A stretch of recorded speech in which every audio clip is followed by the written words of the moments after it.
नमस्कार, स्वागत है आप सभी का। मैं हूं हिमांशु और आप देख रहे हैं हलचल इंडिया। बेबाक खबर तेज असर। आइए नजर डालते हैं आज की खबरों पर।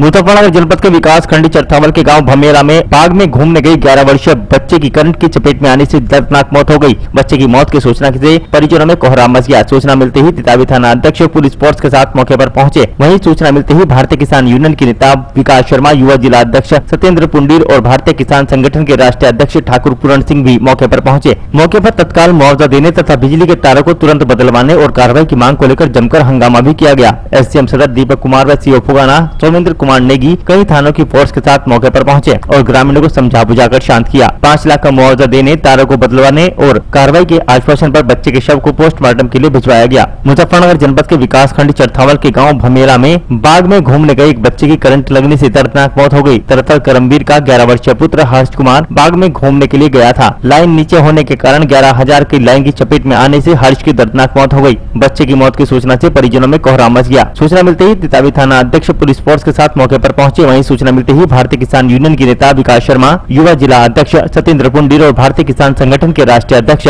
ठाकुर पूरण सिंह भी मौके पर पहुंचे। इस मौके पर भाजपा नेता विकास शर्मा ने विद्युत विभाग पर घोर लापरवाही का आरोप लगाते हुए कहा कि जंगल की विद्युत लाइनें नीचे लटकी हुई हैं, जिन्हें बदलवाने के लिए विद्युत अधिकारी को बार-बार शिकायत की जा चुकी है, परंतु आज तक कोई कार्रवाई नहीं हुई। विद्युत विभाग की लापरवाही के कारण ही आज इस बच्चे की मौत हुई है। मौके पर तत्काल मुआवजा देने तथा बिजली के तारों को तुरंत बदलवाने और कार्रवाई की मांग को लेकर जमकर हंगामा किया गया। एसडीएम सदर दीपक कुमार और सीओ फुगाना सौमेंद्र कुमार नेगी कई थानों की फोर्स के साथ मौके पर पहुंच गए और ग्रामीणों को समझा बुझा कर शांत किया। जहां 5 लाख का मुआवजा देने, तारों को बदलवाए जाने और कार्रवाई के आश्वासन के बाद बच्चे के शव को पोस्टमार्टम के लिए भेजा गया। बिजली विभाग की लापरवाही से मेरा यही गाँव के बाहर ही बिल्कुल बारले वाले छोड़ गई 11,000 की लाइन है जो बिल्कुल ही इतनी नीचे है कि अगर हम भी वहाँ नॉर्मल तरीके से निकले तो हमें भी झुक कर निकलना पड़ेगा। और करीब 2017 से लगातार ये गांव वाले, गांव के प्रधान, गांव के आम नागरिक और भी जेई को, एसडीओ को, एक्शन को, तीनों को अवगत करा रहे थे कि ये लाइन यहाँ पे नीचे होगी, आप इसकी व्यवस्था कर लो, इसमें खंबा लगा लो, ऐसे जर्जर तारे न बदल लो, नहीं तो यहाँ हादसा हो जाएगा। बिजली विभाग के जून नहीं चली और उसका आज ये कारण हुआ कि आज एक हमारा 11 वर्ष का बच्चा, जो कि उसका नाम हर्षित था और पिता का नाम करमवीर, वो आज इस दुर्घटना की चपेट में आकर उसका डेथ होगी। कहाँ का रहने वाला है? वो गांव भमेल लगा है, इसी गांव का। तो क्या मांग है? मांग है कि उसके परिवार को आर्थिक सहायता दी जाए और ये जो बिजली विभाग की जो लापरवाही है, जिसकी लापरवाही के कारण ये काम हुआ है, उनके खिलाफ मुकदमा, हत्या का मुकदमा दर्ज किया जाए और यहाँ के सारे तार और इसलिए खंभे उन्हें तत्कालीन एकदम बदला जाए। अगर ये इस स्थिति में नहीं हटते, हमने बताया था एसडीएम साहब फिलहाल मौके पर पहुंच गए, सीओ साहब पहुंच गए, अगर नहीं करते तो हम यहीं से पैदल कुछ डीएम ऑफिस के लिए करेंगे। कितना मुआवजा देना? अभी बात चली है 5 लाख रुपए के करीब बात आई है। अभी वह है कि हमें आप नगद चेक दोगे, उसके बाद यहाँ से कोई मामला होगा।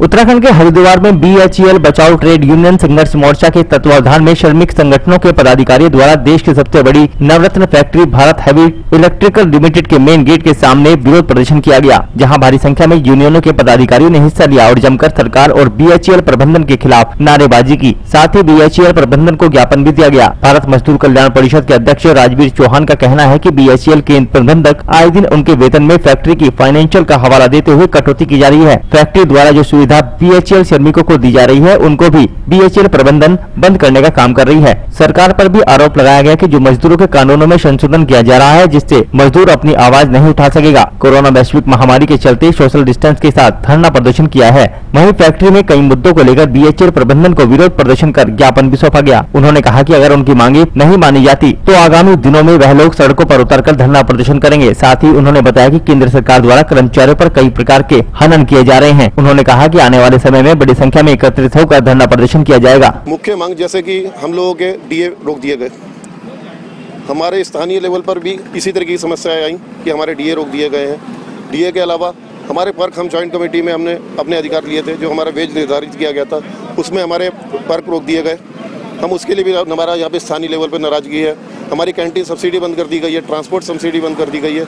इसी सभी इशू को लेकर हम लोग नाराज हैं और हम यहाँ से लेकर हम इस कार्यक्रम को और आगे बढ़ाएंगे और कार्यक्रम हर एक दिन छोड़ के करें, चाहे एक हफ्ते में एक करके आगे बढ़ाते रहेंगे और सोशल डिस्टेंस को मेंटेन करते हुए, जैसे हमारे साथी ने बताया, हम 1 किलोमीटर का दायरा राइट हैंड, 1 किलोमीटर का दायरा लेफ्ट हैंड सोशल डिस्टेंस को मेंटेन करते हुए आदमी अपने आदमी अभी तो हम मुख्य पदाधिकारी कॉर्पोरेट प्रबंधिका द्वारा और स्थानीय प्रबंधिका द्वारा दोनों की मिली भगत से जिस तरह से BHL कर्मचारियों पर कुठाराघात किया जा रहा है, उनका शोषण करने का प्रयास किया जा रहा है, उसके खिलाफ हमने ये मुहिम चलाई है। और ये मुहिम आज से नहीं, 22 मई से कंटिन्यू चल रही है। 22 मई को भी हमने प्रदर्शन किया था, उसके बाद 19 जून को, फिर 20 जून को, फिर 29 जून को, और उसी कड़ी में आज वैसे तो राष्ट्रव्यापी कार्यक्रम है। जो आज BHL की मांगे हैं, मुख्य रूप से जो हमें पर्क मिलता है बेसिक का 31%, उसमें 50% कटौती कर दी गई, ये कहकर कि कंपनी की हालात ठीक नहीं है, फाइनेंशियल पोजीशन ठीक नहीं है। इसी तरह से DA में जो 1.5 साल के लिए केंद्रीय कर्मचारियों के लिए सीज किया गया है, पब्लिक सेक्टरों में मात्र BHL एक संस्थान है जिसमें हमारा DA सीज किया गया, किसी भी पब्लिक सेक्टर में नहीं किया गया। इसका हमारा ज़बरदस्त विरोध है। इसी कड़ी में हमारा SIP का भुगतान जो पिछले वर्ष अक्टूबर-नवंबर माह में भुगतान किया जाना था, 50% भुगतान अभी तक नहीं किया गया। हमेशा कैश का बहाना कंपनी लेती रहती है, वो भुगतान शीघ्र किया जाए।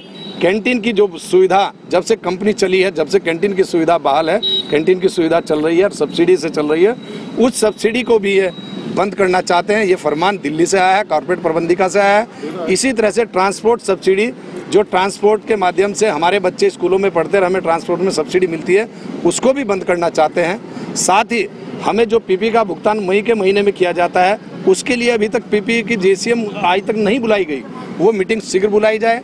हमारा नाइट अलाउंस का जो भुगतान है मार्च से अब तक नहीं किया गया। ये तमाम इशू हमारे पेंडिंग है।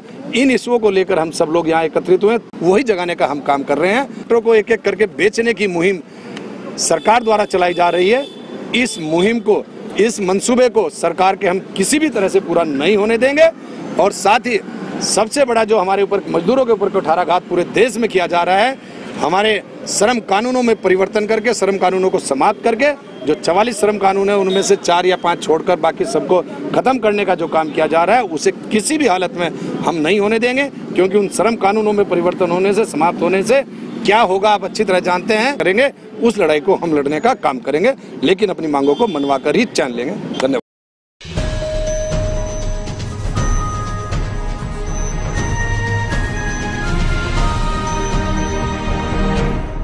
बेमौसम आंधी तूफान से बागवानी की फसलों को काफी नुकसान हुआ है। जानसर तहसील क्षेत्र में आम के काफी बाग लगे हुए हैं। बेमौसम आंधी के चलते फसलों को काफी नुकसान पहुंचा है। ककरौली निवासी शाह आलम पुत्र बाबू निवासी ककरौली ने बताया कि उसने गांव के ही एक व्यक्ति का बाग 2 साल के लिए किराए पर लिया है और उसने बाग में स्प्रे वगैरह कराया था, लेकिन बेमौसम आंधी तूफान ने बागवानी को काफी तगड़ा झटका दिया है। समय पर बारिश न होना जिससे आम की फसल के लिए काफी नुकसानदायक है। शाह आलम ने बताया कि इस बार की फसल में उन्हें काफी नुकसान है। आम की फसल के दाम नहीं मिल पा रहे। 20 रुपए प्रति किलो भी बड़ी मुश्किल से आम बेचा जा रहा है। एक तरफ आंधी तूफान से फसलें नष्ट हो चुकी हैं और दूसरी तरफ बची कुछ आम की फसल के सही दाम नहीं मिल पा रहे, जिससे शाह आलम को काफी नुकसान है। परिवार का पालन पोषण करने के लिए केवल बाग की फसल का ही सहारा है। जो फसल ली थी 2 साल को, ना तो बारिश हो रही, ना बिक रहा माल, न मिठास नहीं है, बिकेगा कहाँ से। और बहुत परेशान है आदमी, जो दवाई कर रहे हैं उसके भी पैसे नहीं आ रहे। अच्छा, और आंधी तूफान में कितना नुकसान हुआ आपका? बहुत ज्यादा नुकसान है, कुछ भी नहीं। देखो बाग आ रहा ही नहीं है, बाग नहीं आ रहा। बाग आ रहा भी 2-4 पिट डाले, बताओ क्या होगा। सारी फसल ऐसी बर्बाद हो गई, टूट से कच्ची। सरकार से हम कुछ मदद मांगना चाहते हैं। जो गरीब आदमी है, परेशान में से, छोटे छोटे बहन भाई है।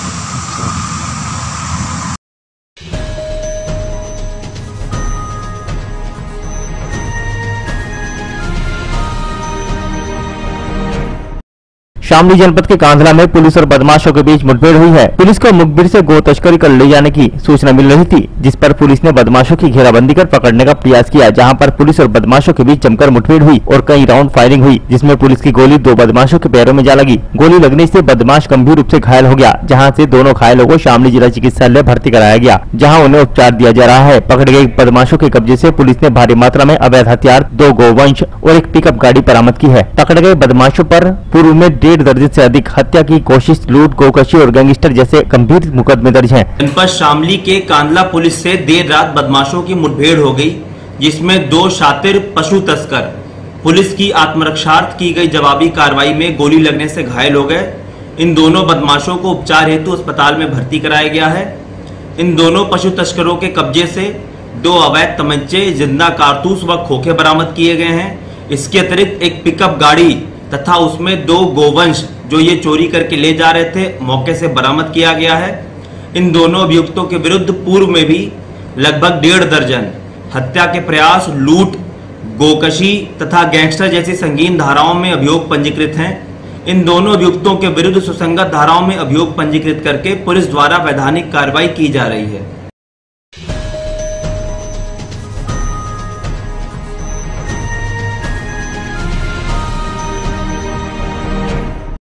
उत्तर प्रदेश के सहारनपुर की देवबंद की रेलवे चौकी स्थित मंदिर का गेट बंद कर दिए जाने के बाद भाजपा नेताओं ने इस गेट को खुलवाने का प्रयास किया, पर वह इस गेट को खुलवा नहीं सके। उसके बाद 2 दिन पहले देवी कुंड पर रहने वाले बाबा बलदेव नाथ ने प्रशासन को चेतावनी दी थी कि अगर 2 दिन तक यह गेट नहीं खुला तो वह भूख हड़ताल पर बैठने को मजबूर होंगे। 2 दिन बीत जाने के बाद प्रशासन द्वारा मंदिर का गेट को लेकर कोई भी कार्रवाई नहीं हो सकी, जिसके चलते बाबा बलदेव नाथ आज भूख हड़ताल पर बैठ गए। उन्होंने भूख हड़ताल पर बैठने के साथ ही 4 मांगे प्रशासन के सामने रखी हैं। उन्होंने कहा है कि जब तक उनकी 4 मांगे पूरी नहीं होंगी, भूख हड़ताल से वह नहीं हटेंगे। उन्होंने अपनी मांग में सबसे पहले मंदिर के गेट को खोलना, दूसरी मांग में देवी कुंड का मुख्य द्वार जो 3 वर्षों से अधूरा पड़ा है उसको पूरा करवाना, तीसरी मांग शमशान घाट में जो व्यवस्था है उन सबको दूर करना और चौथी मांग में पानी की किल्लत को सुचारू करना। उन्होंने कहा कि जब तक उनकी यह मांगे पूरी नहीं होंगी वह भूख हड़ताल से नहीं हटेंगे। बाबा बलदेव नाथ के भूख हड़ताल पर बैठने के बाद ही गुर्जर आर्मी के संस्थापक वीरेंद्र सिंह गुर्जर ने उन्हें अपना समर्थन देते हुए कहा कि प्रशासन को शीघ्र ही मंदिर का गेट खोलकर बाबा की भूख हड़ताल समाप्त करनी होगी, अन्यथा गुर्जर आर्मी आंदोलन को बाध्य होगी। पहली मेन मांग तो है हमारी कि जब मंदिर का गेट बंद हुआ है पहले वो खुलना चाहिए। जो उनसे अधूरे काम सरकार के द्वारा पैसा आया हुआ वो नहीं हो रहा। नगर पालिका द्वारा मेले के बाद में अब तक के एक जल की बूंद की व्यवस्था नहीं हुई। पूरी गर्मी चली गई, यात्री परेशान, महात्मा लोग परेशान। कई दफ़ा कहने के बावजूद भी कोई असर जू नहीं बैठ रही, जबकि टंकी का कार्य भी पूरा हो चुका है। मेन गेट देवी कुंड का 3 साल हो गए, कोई सुध नहीं। ये हमारी मांगे हैं 4, ये पूरी करी जाए जब इतने भूख हड़ताल से उठने के नहीं। देखो, जो आज हमारे संतों को भूख हड़ताल पर बैठना पड़ा है एक मंदिर के गेट के लिए, जो सांप्रदायिकता फैलाने के लिए उन्होंने गेट बंद किया और आज संतों को बैठना पड़ा। भाजपा सरकार होते हुए मैं कहना चाहता हूं, जब संत बैठ गए हमारा पूरा समर्थन, पूरा भारतीय जनता पार्टी का भी समर्थन रहेगा, हम सबसे आगे खड़े होंगे और पूरे हमारे गुर्जर समाज का भी समर्थन रहेगा। हमारे जितने साथी हैं हम संतों के साथ हैं और जब तक वो गेट नहीं खुलेगा ये पूरा का पूरा बहुत बड़ा आंदोलन होने जा रहा है। और हम इसमें नहीं चाहते कि हिंसा का रूप लिया जाए, हम चाहते हैं शांति बनी रहे और इसमें प्रशासन को, यहाँ की पुलिस प्रशासन को जल्दी इस पर गेट खुलवाने का काम करें। ये हमारा उनसे निवेदन समझ लो आज, नहीं तो बहुत बड़ा आंदोलन होगा और गेट शायद लड़के ना रुके और जबरदस्ती अगर गेट खोलना पड़ा तो यहाँ फिर वो जिम्मेदारी सारी प्रशासन की होगी।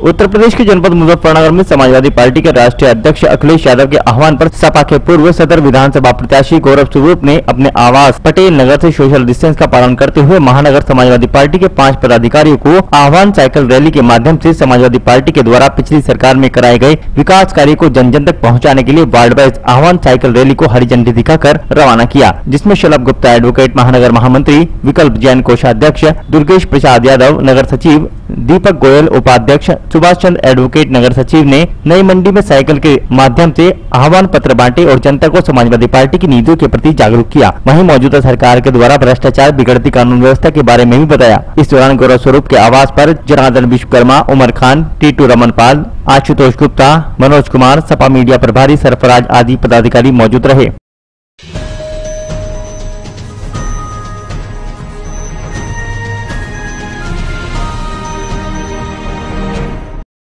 आज के बुलेटिन में इतना ही। कल फिर होंगे हाजिर कुछ नई और ताजा खबरों के साथ। देखते रहिए हलचल इंडिया, बेबाक खबर तेज असर।